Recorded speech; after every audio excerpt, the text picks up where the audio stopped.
How to secure items. Hello, welcome and thank you for choosing this video course. In this video, I'm going to share with you some tips on how to source items for your eBay store. Now, what exactly is product sourcing? It simply means finding products to sell through your business.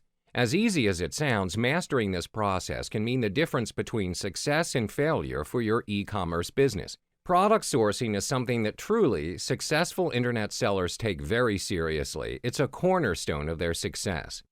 Let me share with you some of the sourcing techniques.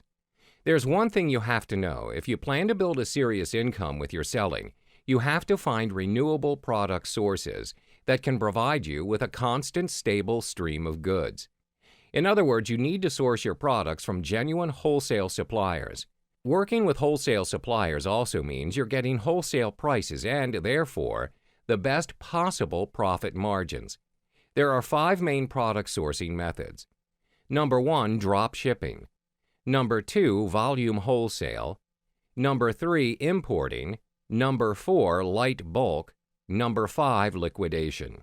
The first method is drop shipping. What's a drop shipper? A drop shipper is a legitimate wholesale supplier who will deliver a product from the wholesale warehouse directly to your customer. This product sourcing does not require the retailer to maintain an inventory or handle shipping. The downside of this technique is that the profit margins are not very large because there is a back-end cost associated with drop shipping.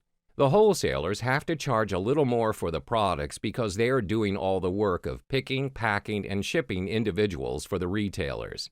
Volume wholesale. Next, let's talk about volume wholesale. This is a product sourcing technique which retailers buy products from their wholesale supplier in large quantities. The larger the quantity purchased directly from the wholesaler, the higher discounts received by the seller. Discounts will be added for the retailer who buys in large volumes. Not just that, a different wholesale pricing structure will be used depending on how much money the retailer is willing to spend. This is normal with all suppliers. The more money the retailer spends on inventory results in more discounts. The more discounts on wholesale they get results in better profit margins. As for the handling of storage and shipping, retailers have to be responsible for it. Importing. The third product sourcing method is importing products directly. By using this sourcing product technique, it means that retailers purchase goods from international countries. Importing can be done individually or through wholesalers that handle the importing procedure where production is cheaper. However, there is risk involved and the delivery times take an average of 3 months or more. This method is generally not practical for the startup entrepreneur or even many experienced entrepreneurs. They are better off sourcing from established wholesale suppliers. It is more suitable for strongly established businesses which are able to take greater risks. Light bulk. As for light bulk, it is a product sourcing method where the seller purchases from a wholesaler in quantities less than $500. For this sourcing technique, the retailer is in charge of all aspects of warehousing the product and shipping them to their customers. With bulk quantities comes greater discounts. This will increase the profit margins of the seller. The fifth product sourcing method is liquidation. It is a product sourcing technique where a seller can source commercial surplus inventory and close out products through wholesalers. The manufacturers or suppliers often sell it for a small percentage of the wholesale cost when they have excess merchandise.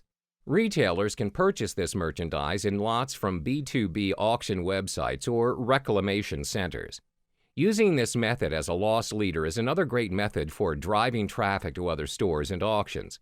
Through one source, sellers have the ability to search through the product database of well-known and well-respected liquidators.